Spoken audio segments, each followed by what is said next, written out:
یو تازه خبر مخې ته راغلی دی چې د پښتو مشهور اداکار جهانګیر خان کوم چې په ډرامو او په فلمونو کې هو کار کوي هغه ته عالمي وبا لګېدلې ده او په هسپتال کې ډېر په بد حال دوستانو که چېرې تاسو د دې پوره معلومات باره کې ځان خبرول غواړئ که اوسه پورې چا زموږ د چینل مخه نه وي سبسکرایب کړې خو زموږ د چینل مخه سبسکرایب کړئ تر نشان څخه مخه ووهئ چې زموږ خل یوه نوې معلوماتي ویډیو تاسو ته په اسانۍ سره میلاویږي پښتو مشهور اداکار جهانګیر خان مخکې به یې په ډرامو کې کار کولو اوس په فلمونو کې هم کار کوي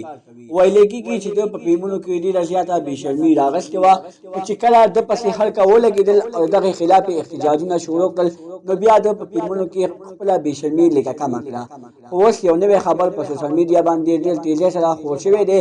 چې د پښتو مشهور اداکار جهانګیر خان ته عالمي وبا لګېدلې ده او په هسپتال کې ډېر په بد حال پروت دی دوستانو د د هسپتال تصویران په سوشل میډیا باندې ډېر تیز کړي دي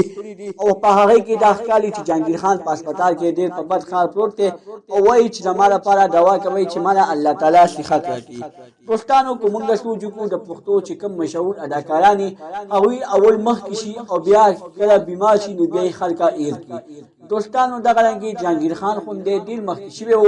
چې اوس کله په هسپتال کې ډېر په بد حال پروت دی اوس ورته ډېر ضرورت دی نو اوس به په هسپتال کې څوک هم نشته دی دوستان یې همدغه رنګې د دوی اداکاران زموږ په خوله باندې خندا راولي زموږ په مخونو باندې خنداګانې راولي او چې کله دوی بیماران شي نو بیا موږ د دوی سپارښت نه کوو دوستانو موږ ته نن پکار دي چې د پښتو مشهور اداکار جهانګیر خان ته دواګانې وکړو چې الله تعالی ولا صحت ورکړي او بیا